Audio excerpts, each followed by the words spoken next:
Okay, thank you. Ladies and gentlemen, please welcome back Robert Bruce.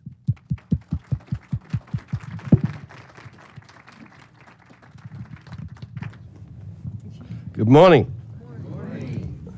I'm kind of attached to this case. I've been living out of a case since 2003, so it's kind of part of me, yeah.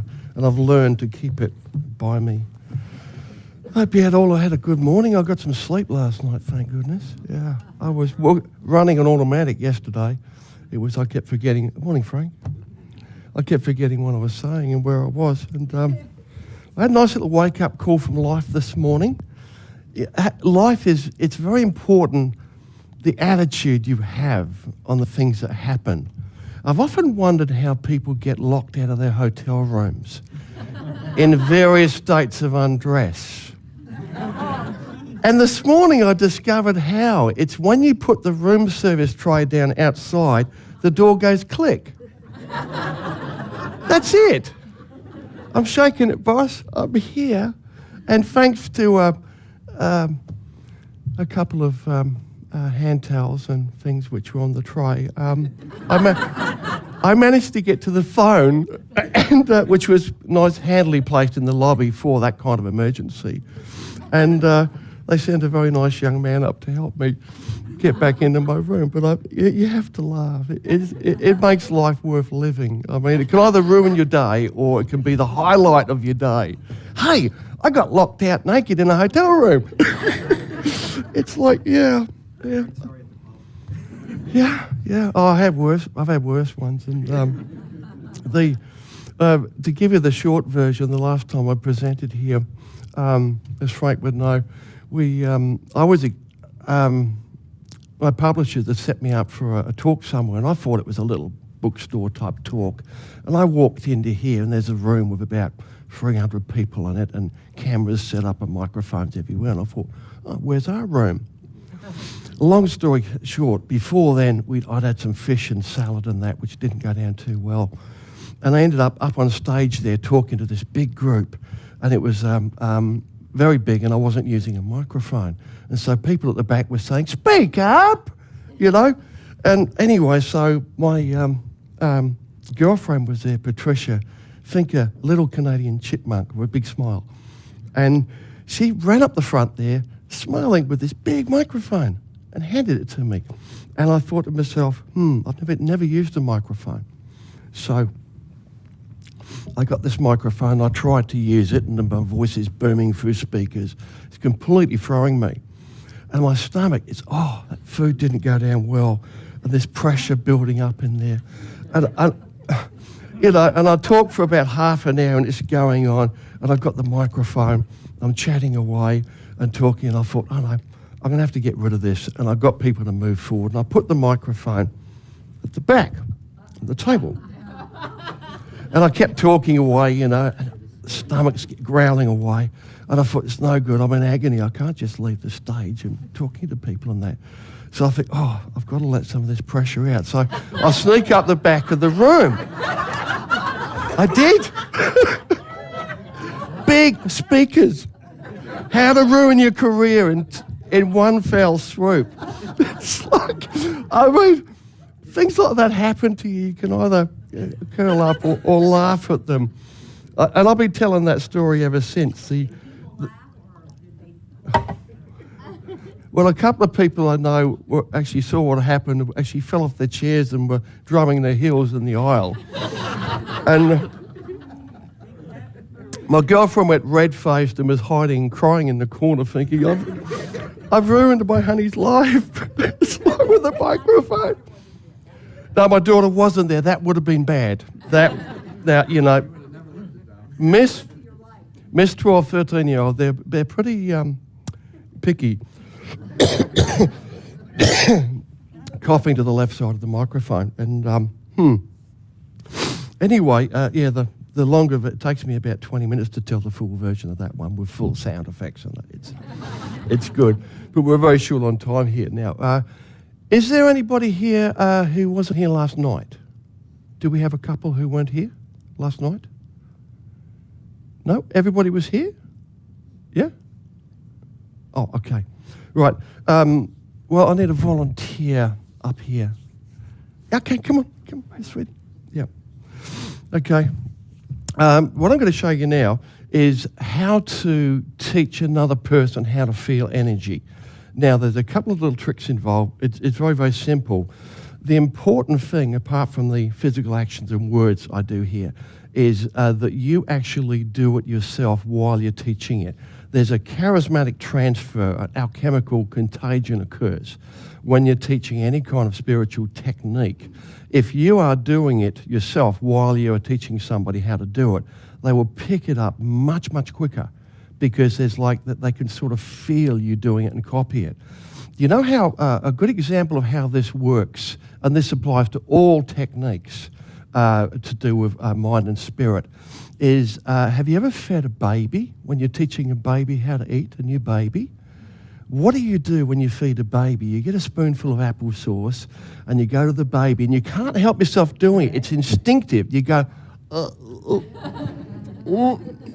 and you do the chewing motions and you can't stop yourself doing it. It comes over you.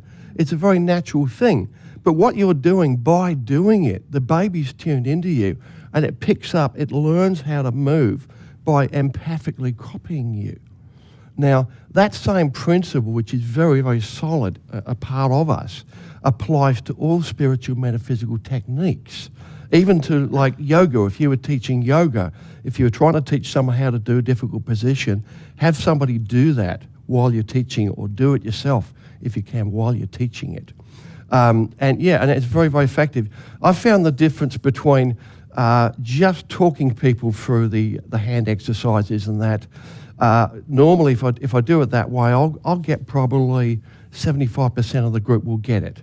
But if I do it myself while I'm teaching it, I get like 99%. It's very rare to get someone who doesn't feel anything. Anyway, just work along with me. Good morning. Good morning. I'm your energy work teacher. Okay, great. I'm Great. a student. Yeah. I've actually done this. My record is 2 bank clerks at an RBC bank who started asking me what I did. And I said, look, it's easier to show you. Put your hands out, both of them side by side.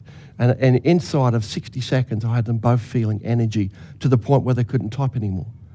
So it was good. But what you do, just put your hands out like this and copy me. Now take your hands like I was demonstrating before, both hands simultaneously, and follow the touch of my hands that I'm causing as I'm brushing my hands up and down through yours. You feel that touch I'm causing in your hands? Now, remember that, memorize it, because in a second I'm going to stop physically touching you and I'm going to get you to continue moving that feel through your hands, that sensation I'm causing. You lock into it with your awareness and now keep moving it. Backwards and forwards about the same speed. Move the feel through your hands. Fingertips to wrist. Backwards and forwards through both hands simultaneously. Backwards and forwards.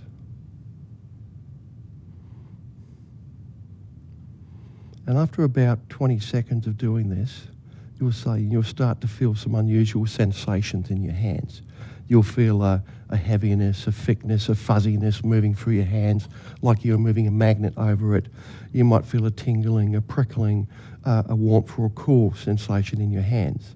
And once you've got that, you've got it. Any energy work you do once you've learned this basic technique, you will automatically start doing it. Thank you. And this applies to anything.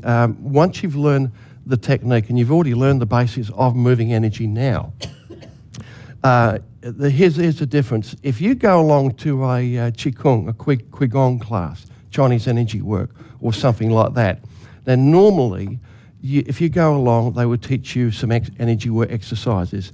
And the average person, they say, practice this for 1 hour a day, and in about 12 months' time, you will start to feel significant energy movement in a year. That's like after 365 hours of practice, you'll start feeling energy. And this applies to most of the techniques they teach. But if you spend 10 minutes learning the energy work method I'm teaching you here, and you go along to you go to a Qigong class tomorrow, on your very first session, you'll feel significant energy very powerfully. And Qigong energy work is very powerful as long as you know how to move energy, because they don't explain it properly. And I've discussed this with a number of teachers and masters in these areas, in Kung Fu, Qigong, Tai Chi, and various things, and about the visualization and the moving energy and that. And they've said, no, don't everybody understands what I mean. It's like a given. And I said, no, it's not. Let's ask your class. And they're surprised when most of the class put their hands up and, they didn't really understand it. They didn't really get it. And but once the class is instructed in how to move energy, everybody starts being able to feel the energy and progress with the class. The class progresses very, very quickly. And, you get really good results. So it's hugely important for anything you do once you've learned the basics of this. Well, any questions? Good. Frank? I just wondered what kind of experiences... Wait. We'll wait for Frank. I was just wondering if other people's experiences were the same. After last night, I slept like 10 hours, which is very unusual, and I wondered if other people had the same or different reactions to that. Yes, good point. Another? I didn't sleep at all last night. Yeah. Did you Makes it do your any? fault, Robert. Did you do any energy work last night? Okay. How long did you do energy work for last night? For about 30 minutes. 30 minutes, yeah. Okay, a good point, Frank. I'll deal with this now. Most people will find if you're doing energy work before sleep, it will, for a few minutes, it will help you to sleep, and it will transfer into the sleep state, and you'll wake up, you'll sleep really well, and you feel fine. Occasionally, some people are a bit sensitive to it. Everybody's energy body is wired differently. We all have different blockages and setups and configurations, to use an electronics analogy. And sometimes if you're sensitive to it, if you do a little bit too much of it before sleep, it will energize your mind and it will make it difficult to sleep because your mind will be wide awake. Is that what happened? Your mind just kept going? Yeah. I'm sorry I didn't mention this last night. I asked people to, just do a few minutes before you go to sleep, but we was a bit rushed. I was half asleep myself. But that can be an occasional problem. Now, it varies with people. If you find you're having a problem with that, what I do is I just spend all night meditating, and you'll find your physical body goes to sleep and it rests, and your mind can keep going with other things. But the answer to that is to reduce the quantity of energy work you do immediately before sleep down to a few minutes and see what affects you and what doesn't. As I say, it's only probably 5% of people that get affected that way that find it might keep you awake. And it varies too. I mean, you can get to a certain point with the energy work where you've done some during the day and your mind is just wide awake. It's energized with the extra flow of energy.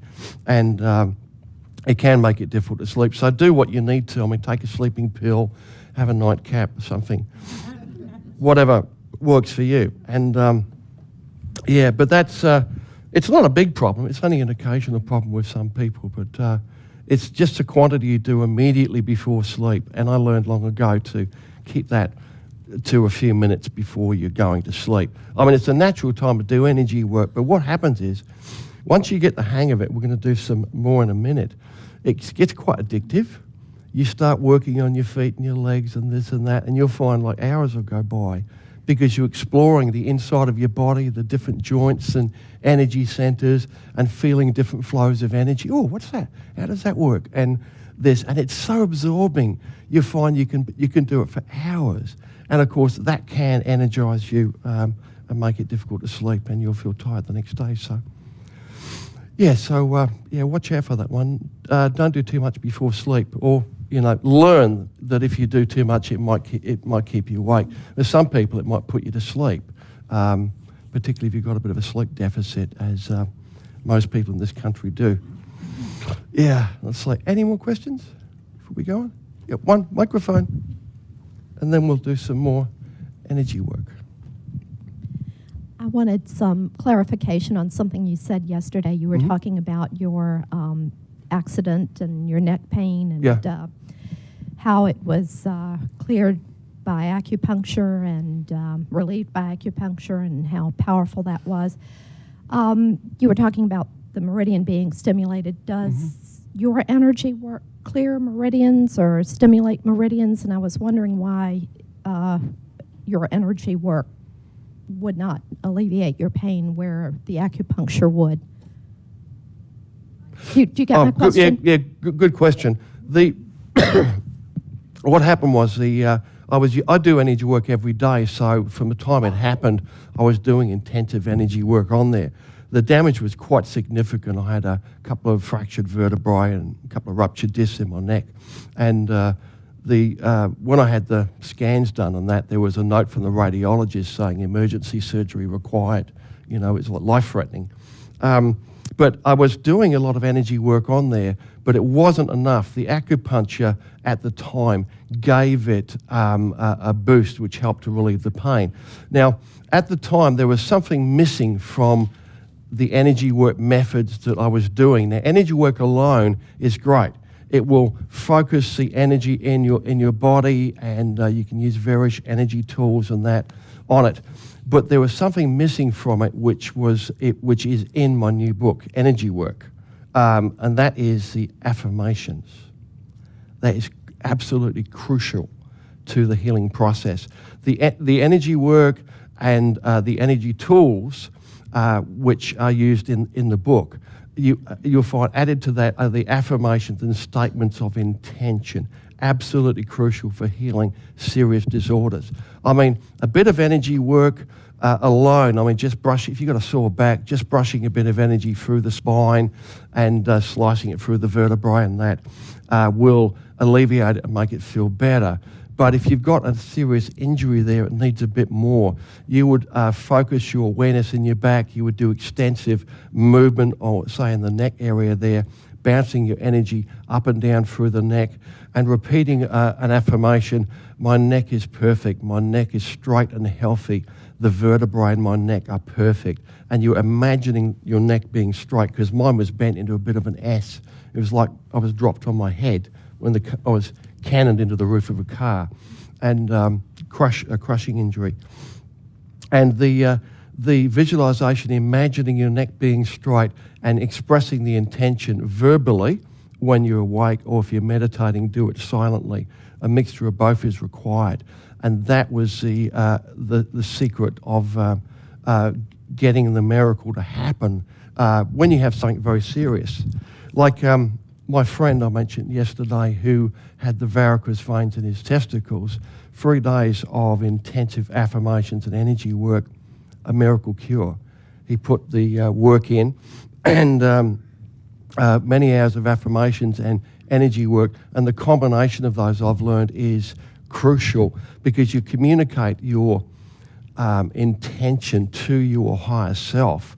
And it's almost like your higher self exists at a higher level of consciousness, where in that level, as near as I can explain it when I'm connected to my higher self, it's almost like your higher self. When you've experienced a deep altered state of consciousness, when you are in a deep trance state and your mind is completely clear, and you go into this zone where your body gets really, really heavy, and you're feeling sort of like really clear and heavy, and your mind isn't working the same way.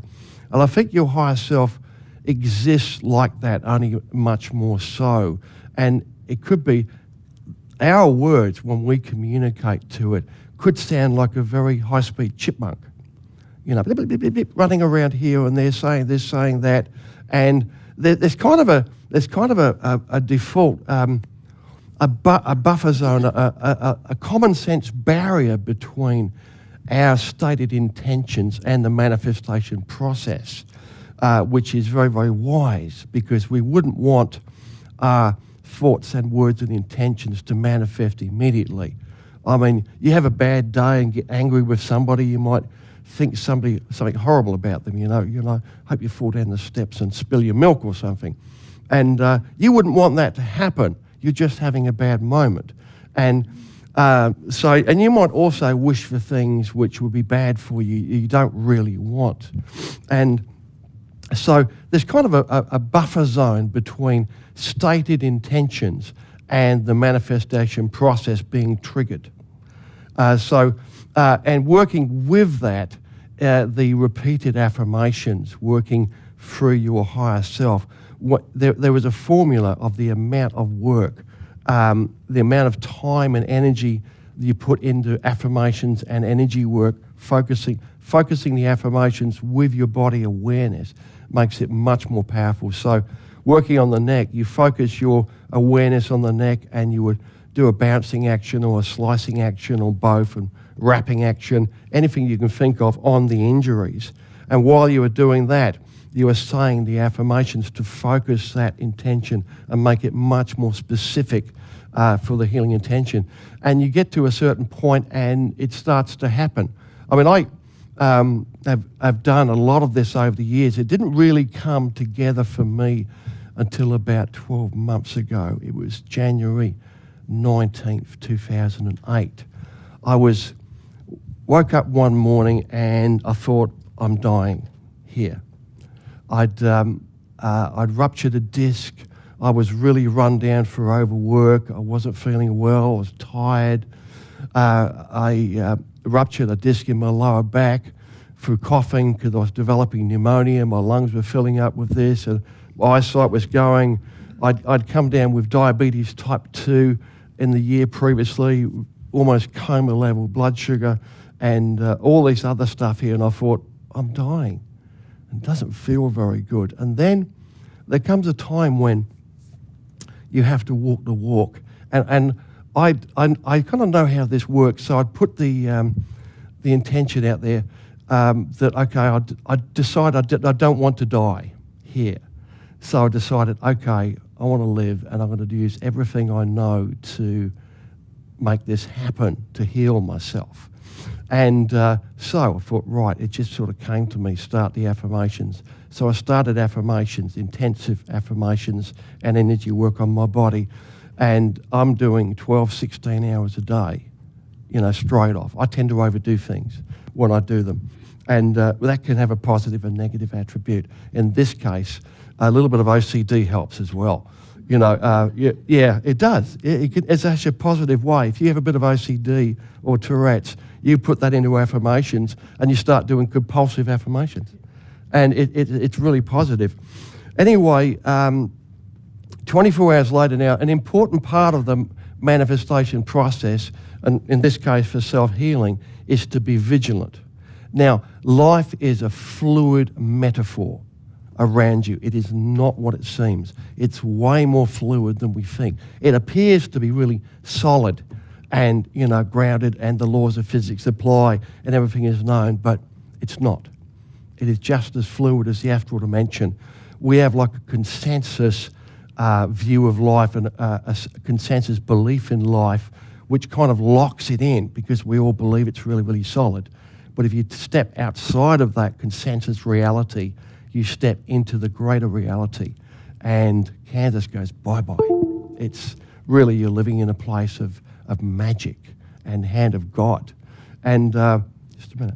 And anyway, within 24 hours, as I said, you have to be vigilant. Once you start a manifestation process, you need a very clear intention. Don't do anything wishy-washy. Start manifesting. I'm going to manifest this. And in my case, healing, body. And I want to be, healthy and get my health back. Because you get to a certain point when you get older. When you're young, you're kind of bulletproof and you bounce back real quick. But then you get a bit older, the years catch up on you, and you get to a point to say, wow, how do I get out of this one? And so being vigilant is important, because what will happen, you are a part of life, a part of Source, and so is everybody and everything else. It's what I call, the process of being vigilant is a part of what I call bee following. It's following signs and omens which appear, coincidences, synchronicities, but actively following them and looking for them. And so I'm out there the next day and I'm being vigilant, because the message to you can come from anywhere. It can come from a friend, a person, somebody on the television, an email, anywhere. You've got to be vigilant and open yourself to it. And no, I'm going to get a message from God here, life, concerning my manifestation. And the next day I got one, an email arrived, and inside the email there was some advice in there. It was about raw food by Gabrielle Cousins. And it was like how to cure your diabetes in 21 days. And it works for raw food. Go on a raw food diet, and 21 days later, 100% cure of type 2 diabetes, about 65% in type 1 in the studies he did, and it's valid. So straight away I'm there, okay? Raw food, go to the fridge, take out a carrot, some lettuce, some celery, crunch. I'm shaking it, boss. The boy can be taught. So I'm eating raw food, and I've eaten mostly raw food since. And another one I got was a download later that day, and I got a download appeared in my mind, and I just typed it out. And it said, take action or take your meds. And putting these together, very powerful. You always know when it's a message from your higher self. It's very powerful, very succinct. It's quotable. Take action or take your meds. You know, and so, right, so I'm working here, working with the manifestation process. I've got this, take action. Right, I'm taking action. I'm doing lots of affirmations. Now, this is like day 2 now. I'm eating raw foods and juices and stuff like that. 3 days later, most of the problems I had disappeared. The pain eased up, my lungs cleared up. And that was 12 months ago. I feel 20 years younger. I've dropped about 30 pounds. And every day I'm getting stronger and stronger now. And this is a good example. And sometimes I seem to get led in situations like that where, because there's nothing like personal experience. Now, how can you help somebody who's had like an addiction, for example, or really bad health? How can you help them if you've never really been there, if you've never experienced it yourself? You know, you can't really relate. If you see somebody who is an alcoholic or something like that, or and you see, you can't really relate to it unless you've experienced it yourself. You can sit there and be helpful or judgmental or whatever, but you don't know what it's like for that other person. You don't know it. But if you have a brush with alcoholism or drug addiction of some kind, and let's say you get addicted to Valium or whatever it is, and then you know what an obsessive addiction is, and if by overcoming that, then you understand it and you know it, then you can help somebody else, and not before. Because you shouldn't be teaching or helping people unless you have personal experience in that area. Because you don't get that authentic connection with the person, and you can't like authentically help them unless you've done it yourself. It's a bit like the teaching the energy work. You have to be doing it yourself. You've got to be really connected there to help somebody. Anyway, we had a question over there. Just a comment. I was just wondering if Wait. Just wondering if The Matrix was your favorite movie. Life is a fluid metaphor. Oh, if The Matrix is my favourite movie, life is a fluid metaphor. Not really my favourite movie. It's a great movie, but that is actually very, very clever. It does kind of apply.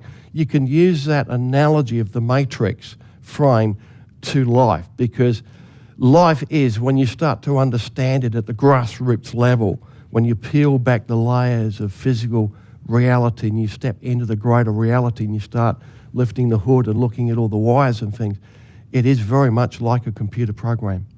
It is very much like it. And there's a lot of stuff going on beneath the surface in our subconscious minds, all of our childhood social programming and all that, all this stuff going on. And even negative energies and entities and things like that can be likened to a virus. It's like a computer virus coming in. And you could liken to the good guys, the angels and the masters and the good spirits that help us, you could liken them to like a Norton antivirus program being activated. Yeah, you can. You can liken these things. And it's helpful to have an analogy that works so we can conceive it more clearly. Yeah? I'm, wondering about the affirmations. For instance, today I did affirmations the whole time I was driving. Now I have 8 children and 6 grandchildren and work. What I'd like to know is, do you just like say every time I go to the bathroom I'm going to do them, while I'm driving I'm going to do them? When does the person have the time to do these. Now, so I drove here, it took 20 minutes. So for 20 minutes, I did the affirmations that I will move energy, I will move energy. I did it very loud, different things like that. So when you were sick and you said you'd done for 3 days, did you do it while you were going to the bathroom, while you were taking a shower? Just at those times, because I mean, there's no way that you can just sit there and do it all the time, or Yep. I was living while alone you're at the time. vacuuming. Yeah, so, no, very good point, and you're actually reminding me of something I needed to say. Life is beautiful that way. What you were doing there is perfect. What time you allowed, and nobody wants to stand in front of other people and do verbal affirmations, because people are going to start saying, look at him, he's touched, better call the paramedics on this one. And have you checked your medication lately? You don't want people to think you're nuts. I mean, it's embarrassing. But no, what I recommend people do is to use what private time they have, exactly what you said. Driving time is one of the best times for doing affirmations. I've had people I've been coaching with this sort of thing, and it comes down to like the only time they've got alone when they're free and they're not working or running around after children and work and that is when they're driving. And then you find, hey, there's like 2 hours a day or an hour and a half a day when they're driving. Turn the radio off, you're alone in the car, do the verbal affirmations. And when you're alone, you can do them powerfully and make these strong statements. And there was something about saying the words over and over again. The old saying, practice makes the master, is very, very true. And when you say them, particularly, deepen your voice a little bit so that you are vibrating the throat a little bit. Just play with your voice. So if you go a bit deeper like this, you can feel your throat vibrating a little bit. And your throat chakra is here in the deeper part of your throat. The throat chakra projects your spoken word into the astral dimension. Your higher self / source is much more receptive and proactive at the astral level. That's why the spoken voice is more powerful. Now, silent affirmations help, but they're not as powerful as the spoken word. That's very important. But yeah, use what time you can get. Do it in the bathroom, do it in the shower, do it while you're driving in particular. That's a very, very good time for it. Because when you're driving, we tend to slip into an altered state, and you're sort of driving an automatic. And you only need a small part of your mind to focus on the driving. I mean, we're normally listening to music or talking on the cell phone or whatever, drinking coffee. It doesn't take a lot of attention. So if you're doing affirmations, you've got 100% attention on the road, and the process is inside of you which have been programmed to drive. That part of you kind of takes over, and you're free to do affirmations and drive perfectly safely. Yeah, very powerful time. And if you put the work in like that, you will get results. Absolutely. There was a formula here, and it varies according to the person. Then it depends on your internal resistance, your own personal belief systems, how powerful they are. I mean, you meet some people, I can't see how that works. I just can't relate to that. It's like a bit silly, They don't relate to it. They haven't understood it, hasn't been explained properly, whatever, and they're not going to do it. And so they're not going to get any results. If you inspire someone to do it and they put the work in, you always get results. Always. Yes? This made me think of the Tibetan prayer wheels they have. Yeah. They start spinning, and they just keep spinning. For the times when you can't do the affirmations, would there be any sense of like putting these on a tape and letting it run over and over, or something like that, almost like a talisman or something? Like while you're asleep. Yeah, have it playing while you're asleep or that kind of thing. Absolutely. Thank you again. All these great ideas coming together. These are so logical. These are logical applications of the manifestation process. Have you all seen the, God, I sound like an American. Have you all seen, back home I get picked on, they say, you've got an American accent. I say, but you all seen the movie, the DVD, The Secret? And like that, and the works by Esther Hicks and that on the manifestation process. Now, all of that is valid, exactly what you're saying. You can record the words of your affirmations yourself. You're the only one who's ever going to hear them. Do it in your own voice or buy a CD with them on. Play it during the day. Like The Secret, for example, put that DVD on and leave it playing on repeat all day long. Bits of it sink in while you're going about your daily life. Get a CD of affirmations working in the background and play it at night. Turn it right down so you can barely hear it and leave it playing while you sleep. It's like subliminal learning. Hammering the affirmations and the manifestation process.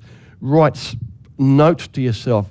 Like in The Secret, they have a vision board where they put up pictures of what they're focusing upon and words and statements of what you want to focus. This applies to everything. This process is the fundamental principles behind all systems of magic on the planet. All systems of magic on the planet are based upon analogy. But the engine of how they work, there's nothing really mysterious in it if you understand the principles of magic. For all the fancy formulas and words and rituals and that, underneath it all is intention and energy, and it's ways of powerfully expressing energy and intention. Microphone? Oh. So this is a universal principle to manifestation, and all the things there. Every way you can saturate your life and your mind with whatever you are focusing on will help. And it can be multiple things. You don't have to have just one thing to focus on. Yes? What I've found in the manifestation is in an energy work is the feels like moment of the when you're having that affirmation to really feel what it feels like to be what you're trying to manifest. It takes it to a deeper level. You mean to feel? Describe. If you're wanting to, the feeling of being thin, your ideal weight. We could say, what is my ideal weight, but what does that actually feel like? So when I might be doing an affirmation about losing weight, I'm just using that as an example, and I've done it in the past, you feel it within you. Yeah. And then that expands it quicker. Everything you can do to immerse yourself into what it is, because Source, your higher self, does not understand the past, does not understand the future. It only understands now, the present moment. And it's almost like the present moment there is only the present moment, but it is stretched. And that stretching of the present moment is what we call time. But all of time, past, present, and future, exists in one moment. It's, a feeling, immersing yourself in it is very, very important. All of your senses. For example, if you wanted to, as you say, lose weight, you would focus on your body and imagine yourself being slim at your ideal weight. And you would use an affirmation like, my body weighs 82 kilos. Let's say your perfect weight. My body weighs 82 kilos. And my physical body weighs 82 kilos. And you would imagine yourself being that weight. And you keep hammering the affirmation. And then be vigilant. Be vigilant, because life will give you advice. Like me, it says, hey, take action or take your meds. Because now, life will work in a number of ways. The first level of manifestation, it will start giving you advice. Things will turn up in your life, synchronicity, advice that you need that will work for you. And that's one level of reaction, you could say, in the fluid metaphor of life. Whatever you're working on will appear. And beyond that, you will get stronger and stronger levels of manifestation occurring, up to even the manifestation of Spirit's real hand of God stuff. If there's nothing else for life to work through, if there's nothing else around you, and let's say you're up on a rock face somewhere on a mountain and there's nothing around and you're dying and you're asking for help, if there's nothing else that can help you, there's no helicopter around that can appear or anything, hand of God will come down, literally, big manifestation, and transport you somewhere where you're safe. It's if you're open to it and you want it. And the limits of these things are whether or not you allow them to happen is your own resistance to these things inside. And if you disbelieve this sort of thing strongly enough, if your disbelief outweighs your belief in this, then you'll be constantly working against this. I'll tell you how that works. For example, if you say a statement that isn't true, and let's say, okay, you close your eyes and make a statement and say, I am the President of the USA, or something like that is completely untrue, you will feel an odd little sensation in your stomach. It's a little movement there, a little tensioning there. And depending on what the manifestation, what the statement relates to and how strongly you're opposed to that. For example, you may have a weight problem which has a lot of psychological self-destructive components in it from your childhood and past and that, and it's actually, it is something that you've manifested subconsciously to protect you, and it's a protection mechanism inside of you. So if you try working against that by saying, I am my ideal weight, this will say, no, you're not. That's scary. That's dangerous. This is safe. And so you are working against yourself because this programming has evolved inside of you to do this. Now, by taking control of this, you need to overcome this. One way of overcoming it, if you get a lot of resistance to an affirmation, and if it just doesn't feel right, it may even make you feel ill doing it, is to ask questions. There's a website out on this called affirmations.com, which is quite interesting. It's I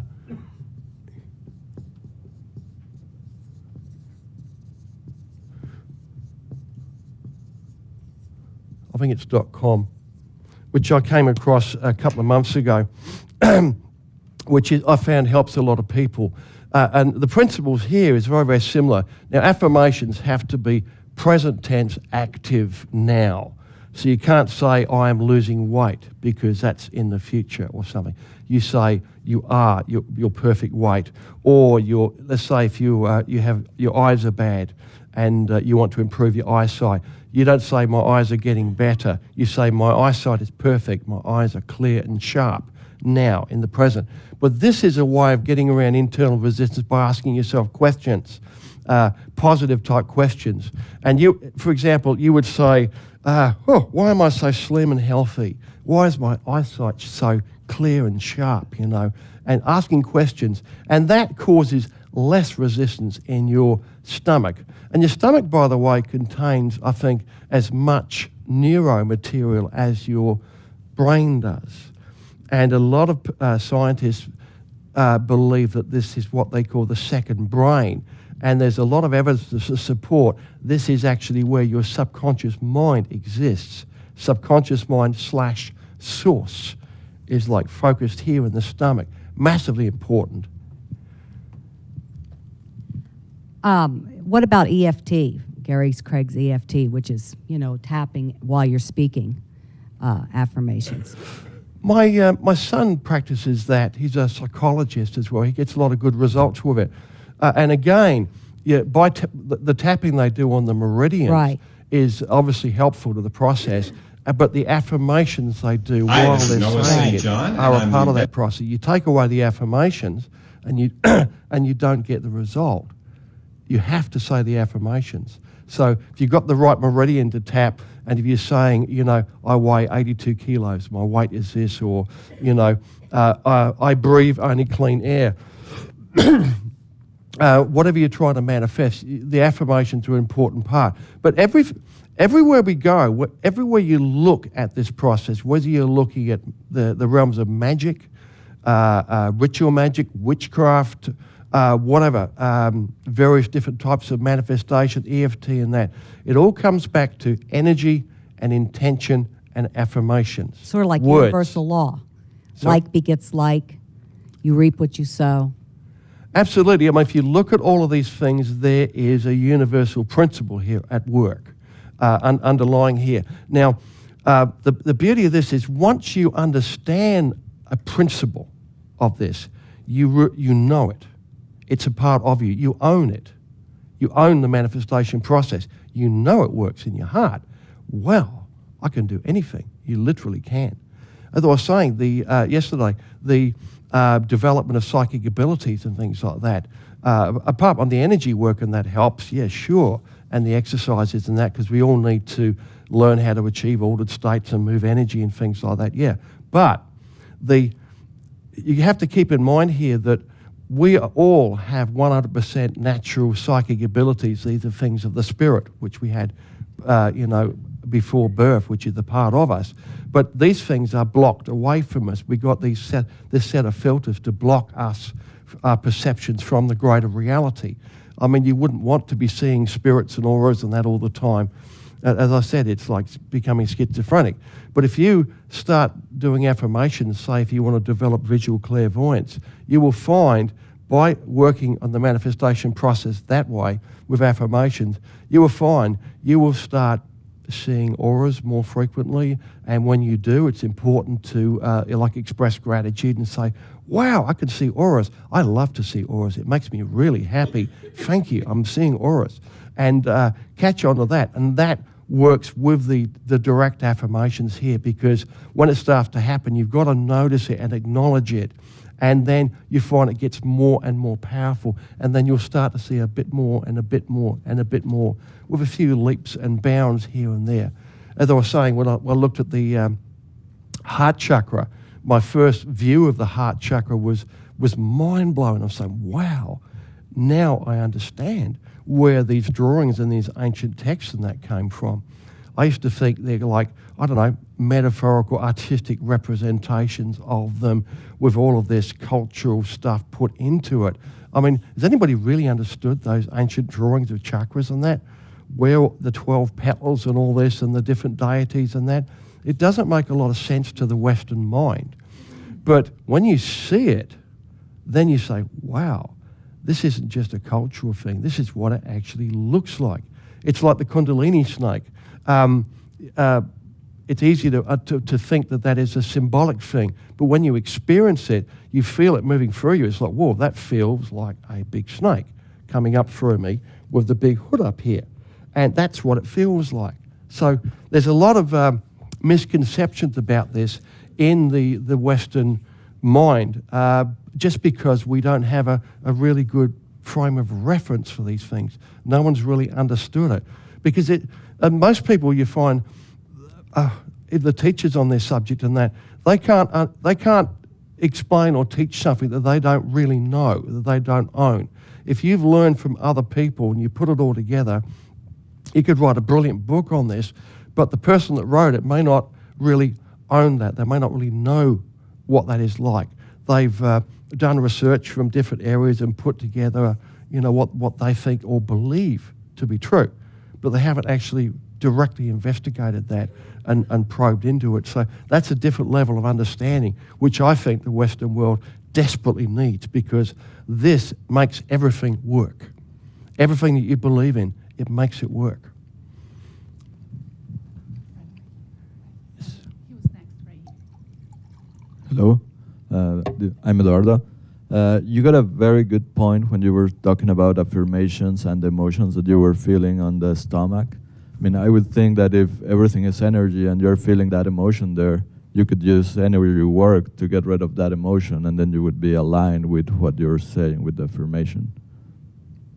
Yeah, absolutely. The emotions and the feelings are extremely important.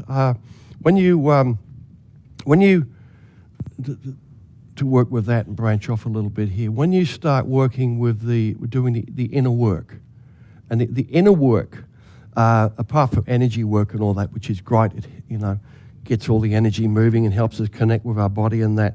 But when you start doing the inner work, you confront an aspect of yourself which has been called various names: the ego, the pain body, the parasite, to use a term by Don Miguel Ruiz. Has anybody here read The Four Agreements, The Voice of Knowledge, Mastery of Love? Absolutely brilliant work, absolutely brilliant. I love that man's work, and beautifully, beautifully put. And Tolly's work on what he calls the pain body, and Tolly's work is pure Zen, westernized from a man that's been there and done that. And but I liken it to this: the ego is like a big octopus inside of us, a big dark octopus, and it's got countless numbers of tentacles. Some of them are big, strong tentacles, and some of them are little skinny ones. And when you encounter this through the inner work, you will encounter one of these tentacles. And what to look for when you encounter this is an emotion, a feeling of resentment that shoots up inside of you, a very negative feeling here where you feel offended, affronted, and angry. You just don't want to be there. This person you're talking to, and it's usually a person, is all of a sudden off your Christmas list. You just want to walk out and bang the door, walk away. Bloody hell, this and that, And but I have learned, as one who does the inner work, and this is the work of true spiritual development, when you feel that feeling, you've just discovered pure gold. You just hit pay dirt. Big gold nugget there. When you feel that resentment coming up inside of you, you are onto something, because you have made an aspect of your pain body reveal itself to you. And you can come to grips with that emotion. Otherwise, it's buried away inside of you. It's a part of you, affecting you. But how do you come to grips with your own pain body? It manifests through life. And I learned this working with my son, Ben, who's a psychologist, and we've done many years of inner work together, interacting together here. And we discovered this a number of years ago. When it first came up, we hit the first significant snag, where both of us sitting there like this. It's like we wanted to hit each other. It's like angry with each other. And it's like we sat there through it for like an hour, and then I went to bed, bugger you, and he went off home, and he come back the next day, and he walked in again, and we're talking, and the anger feeling was still there in both of us, and we kept coming back to the table over a number of days. And then we're sitting there talking and holding that space, because it kept coming up. And if you know my son Ben, it ain't going away, because he's like a pit bull, he's onto something. And we're holding this energy there without realizing we were just holding the energy, that negative energy, which nobody likes to do. And then we were talking about cooking or something, because we love each other as well. And we're best buddies, and we're talking about cooking and something else, trying to change the subject. I hate you and I want you to leave, but I love you as well. It's confusing. And then we're talking about cooking and that, and it shifted. It just went. And in both of us, and all of a sudden we looked at each other, I love you, son. I love you, Daddy. Big hugs, And 10 minutes later, we're chatting away, all happy, opened a bottle of wine and that, came back. Whew. And we both felt it. What the hell is that? It's gone. And then 5 or 10 minutes later there, it went away again. And it started shifting away and coming back. And then this is revealing itself more and more of what it is. It's an energy. This isn't a reason someone's offended you or affronted you or something. This is an aspect of your pain body. It's like a living, semi-living thought form thingy that's coming up, this negative. It's almost like a demon coming up inside of you. But we learned then, and was confirmed later on through some work we read by Edgar Cayce A.R.E. and other people in that, by looking at this, it dissolved. And after coming and going a number of times, we looked at it, because we noticed it. We said, what is this? And we're examining that feeling. Where are you feeling it, Ben? Oh, down here, I'm feeling it too. And it feels like this. And we're just observing it with a body awareness. And we both do a lot of energy work, so we're feeling it with our energy work, focusing our attention on it, observing it, shining the light of adult consciousness upon this thing. And then it finally went and stayed away, and we didn't know what had happened really. We both sat there, and we both knew that we had grown. We had spiritually grown through this process. And through this happening a number of times with my son, with other people there. I've come to know now, when you get this big resentment feeling up inside of you, you just hit gold. You know, as I was talking to somebody last night about another teacher who's got some ego problems or something, if you have a spiritual teacher, a person who's truly doing the inner work, if you call that teacher on their shit, they should always respond with a smile and kindness and being open, because if someone's called them on something, wow, a chance to self-check, a chance to self-examine, to see what's going on inside of here. And, I mean, this is such a delicate, it's like a razor's edge you're walking when you get up into real spiritual development. And it's so easy. And the ego is your mortal enemy. And the more you develop the self, the more dangerous it gets and the more cunning it gets. And sometimes these little tendrils of ego and that will come inside of us and start wreaking havoc in our lives, and we haven't noticed it. So we depend upon an accurate reflection from the people around us to point these things out. And in that sense, nobody, even if somebody is just being nasty for no reason whatsoever, nobody is capable of being 100% wrong. If, you know, a person pulls, you know, picks on something in you, it may be untrue. You examine it and say, no, it's not true, but they've said it, therefore it bears analysing and thinking and meditating about. And you may, after a while, let it go and say, look, I really don't get the point in that. I don't feel that that's true. But you have to work with it as a person who is trying to grow, because this is the inner work. This is how you truly evolve. I mean, being truly evolving and learning it in spiritual beings doesn't mean that we just by sitting there and meditating and thinking lovely thoughts and painting beautiful pictures, surrounding ourselves with flowers and lovely. I mean, that will put you in a lovely state, but this isn't the inner work of growth. This is a very positive thing to do, but life has a way of testing us. Now, you can put yourself into what you perceive to be as a spiritually evolved state by having this beautiful life and atmosphere and running nice people around you, and that's great. But how do you cope when you are tested? And sometimes life's tests are very severe. How do you cope? Does that state of being have strength to it and balance? Can you survive when the mortars start landing and you know, you hit landmines and things like that? Because you can be... A lot of people in the world think that...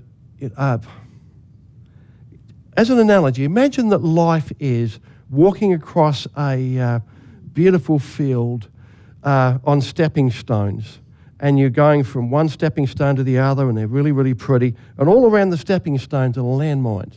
And you're walking through life and very carefully stepping on the stones so you avoid the landmines and keep going around, and life is beautiful.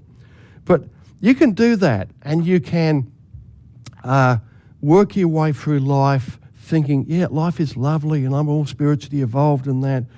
But you're missing the point here, because the point of life is to tread on an occasional landmine and get blown up, because that's when you are tested, and that's when you are learned. When you know, bad things happen to you sometimes and you get pulled into some really bad things, and you get heartbroken and depressed and upset. This is what tests your character, and this is what life is trying to teach you, and the lessons are all around you. They're waiting to happen. But if we very, very carefully, in using the mind and the intellect, if we very, very carefully walk around those lessons and avoid them, and there's a situation building up over there, so no, I don't want to know them anymore, I'm going to move interstate, I'm going back to California, avoid that, and you know, you can keep your life appearing to be happy, but you're missing all of the lessons that life is offering you along the way. Some discernment here is required, because you don't want to go out looking for trouble and problems. But, I mean, that'd be a bit silly. But when something comes your way in life, if you look at the fluid metaphor of your life, there's a reason for that. There's a big reason why a situation presents itself. There are no mistakes. There are no coincidences. You know, there's a bit of common sense required here as well, a lot of common sense. But situations occur and you've got this difficulty with somebody, avoiding them, ignoring them, isn't going to solve that difficulty. Because when you have this bad energy between you and another person, you might not see them for years.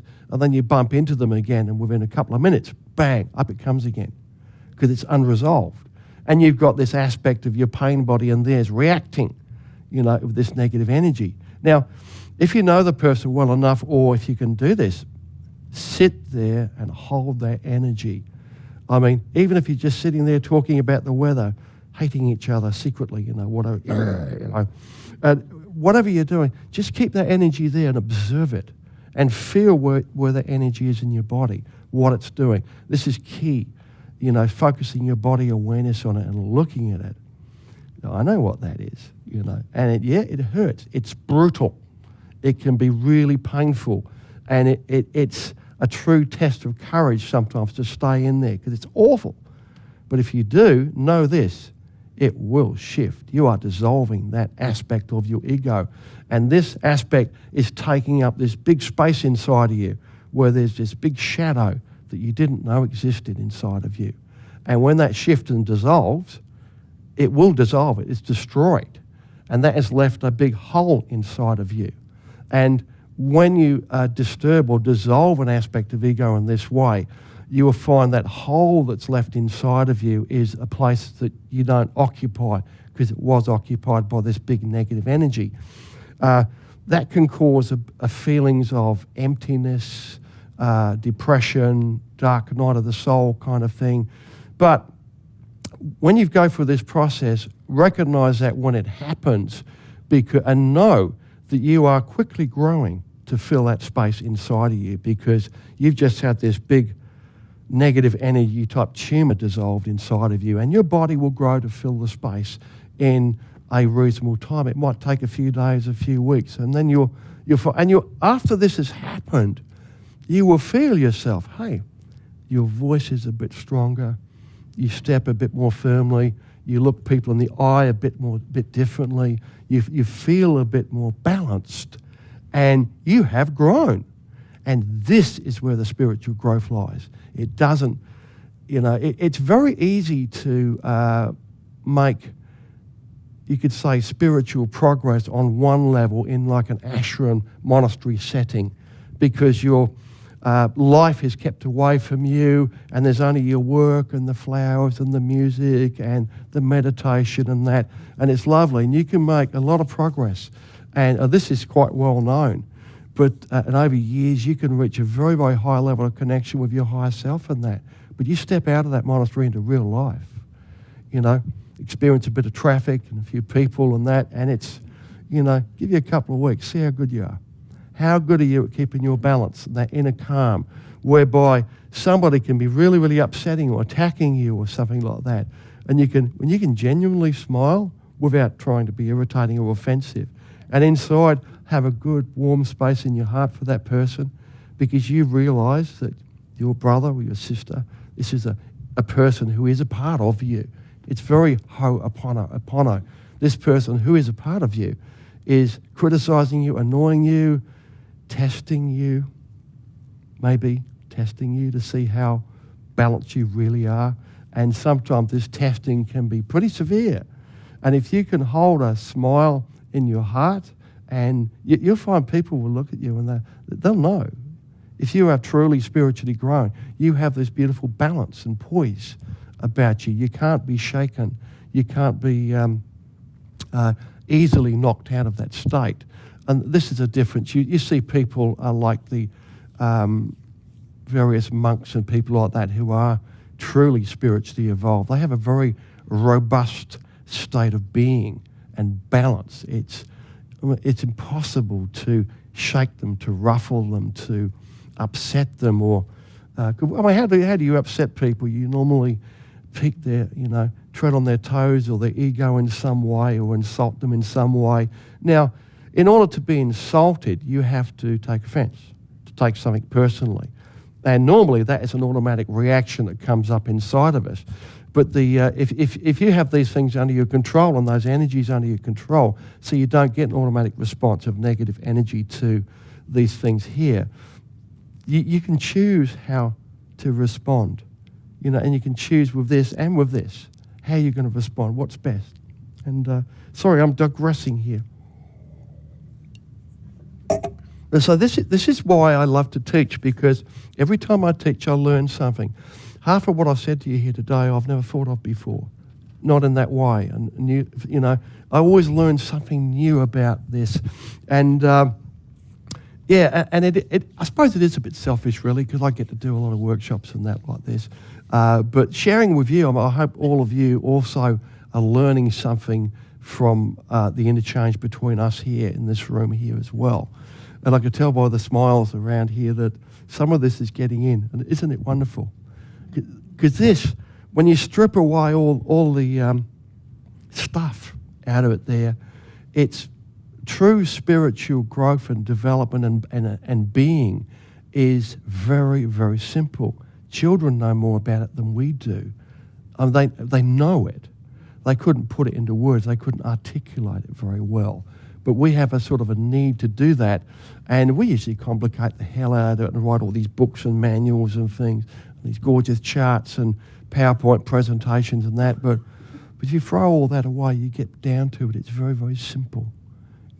It's all about love and your heart and balance, and it's all about you. It's about know thyself. Another profound saying, an unexamined life is not worth living. Things like that encapsulate powerful thoughts. Something I think Frank sent to me the other day by Herman Hesse was saying by his, don't write for the masses, write for eternity, affected me quite profoundly, and I've realised that in my writing and that over the years, I'm being quite politically correct in some areas and actually hiding who I am and what I am. And what am I? I'm a mystic. That's a very, very simple thing. I approach life and the greater reality through personal experience. It's a very simple thing. But I'm very rigid in that, very disciplined in my belief systems and how I approach life. And what that saying told to me, the message I got there is, I'm not being honest to myself.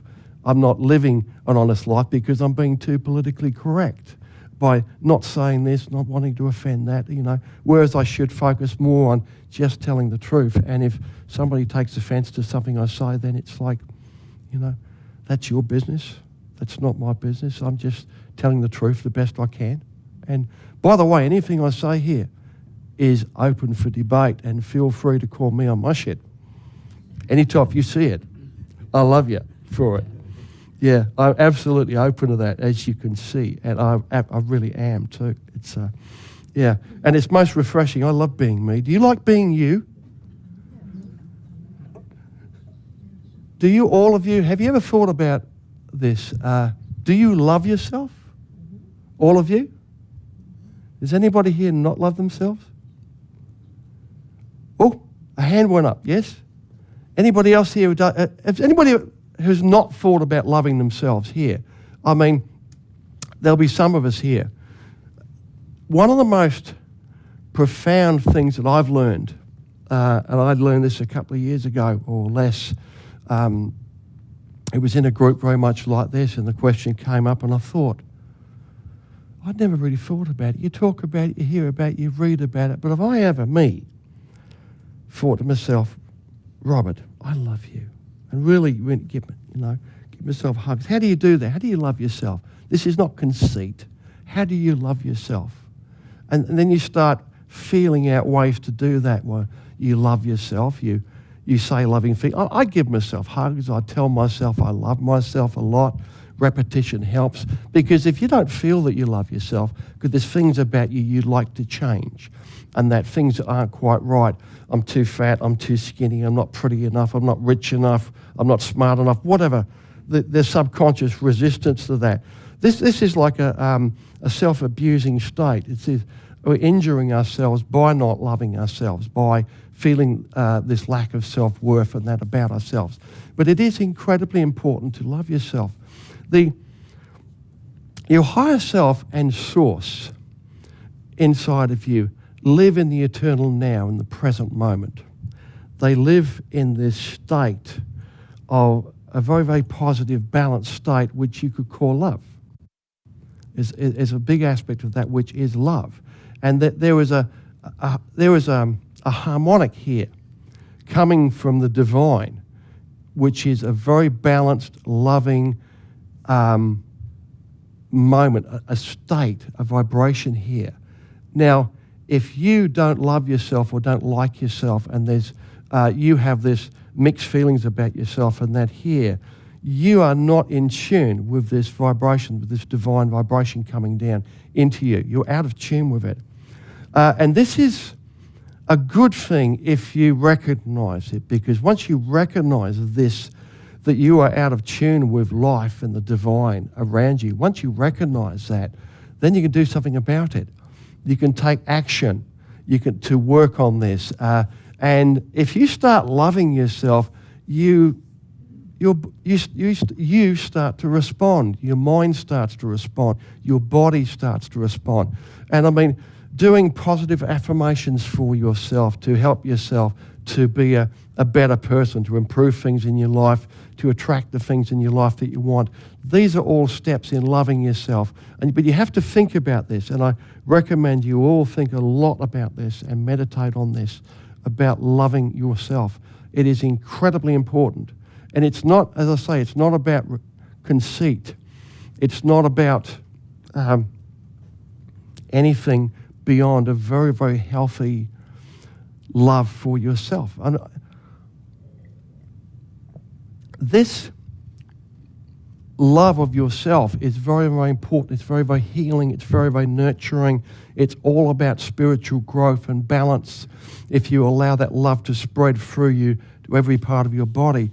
And it affects everything in your life. I mean, nobody can truly love you if you don't love yourself. Nobody. How can somebody love you if you don't love yourself? Yes?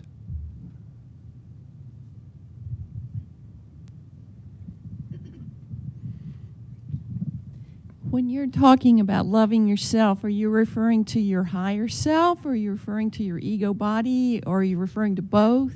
Or what is it if we don't love ourselves that we don't love? Good question. All of the above. Every part of you, even the curly bits and the squirrely bits, and even the bits that you don't like, and all the floppy bits, all of you. Good, bad, it's all you. It's all there. It's like a child. I mean, you could have a child that may have a problem and may be overweight, may have something wrong with the child. Do you love that child any less because your child is blind or deaf, or because your child is obese? Do you love that child any less? You might want more for your child, and you might want them to be healthier and happier, but you don't love them any less. And when you cuddle that child of yours there, you're not cuddling and looking at their imperfections. You're loving all of them, every little part of them, because they're really special, as all children are. And this is so important. This is how you have to look at yourself, because even the, as I say, even the bad bits inside of us there, these are lessons waiting to be learned, challenges waiting to be taken up inside of ourselves there. Everything is there inside and around all of us that you could possibly want for real spiritual development and growth. You don't have to go to India or Thailand or anywhere like that. Right here and now. It's all there around you if you can just open your eyes and see it. Everywhere. It's at home, it's in your school, at work, it's all around you. These lessons waiting to be learned. And a few landmines waiting to be trodden on, which will give you a good wake-up call sometimes. Yes? This goes back a little bit, but it relates to what you're saying now, too. I think when you're talking about how we grow, when we spiritually grow, you said the ego grows with us, I believe. When we grow, in order to grow, the ego has to be brought under control and cleansed. Now, the ego is an important aspect of you. You can't do without it. You can't cut it out. It's like trying to cut your stomach out. So I don't need that. You do. Your body needs that. It's a part of you. You need to cleanse it and to train it, because the ego is a very, very powerful part of you. It's where your power comes from inside of you. So what the process is, and this is fairly standard throughout all the traditions, is you retrain the ego by identifying all the negative parts there, adjusting it, cleansing it, purging it. And you know the old analogy of the elephant and the rider, an Eastern analogy, was the mind is illustrated as a little boy riding the elephant, this giant elephant with a little boy on it. And the little boy represents the mind. And the elephant represents the ego, which is very, very powerful. It would do what it wants. You know, hey, you know, badass elephant.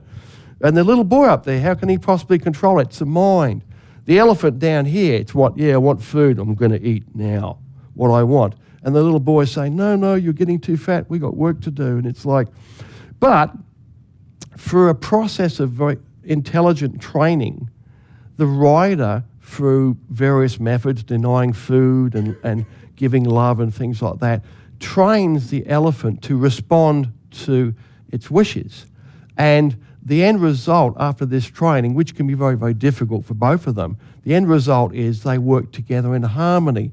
The little boy, which is the mind, which is a lot smarter than the elephant and can plan ahead and things like that, it is the boss and it drives the elephant. We're going to do some work here now. And when we've done this work, which doesn't make any sense to you, then we go over here and we get... When? Now? Now. Okay, sorry, thank you. Half a minute. But when they start working together with the mind making the intelligent decisions and plans and the elephant providing all the power, and you find they start to accomplish a lot and they make progress together as a unit. And it's kind of like that. And this is an analogy of how your mind and your ego work together. And of course, some of us have egos which have a lot of bad habits and, negative traits and tend to charge at things and, buses and things like that, And so you can't destroy it. We have to tame it. And on that note, we'll take a quick break. Thank you.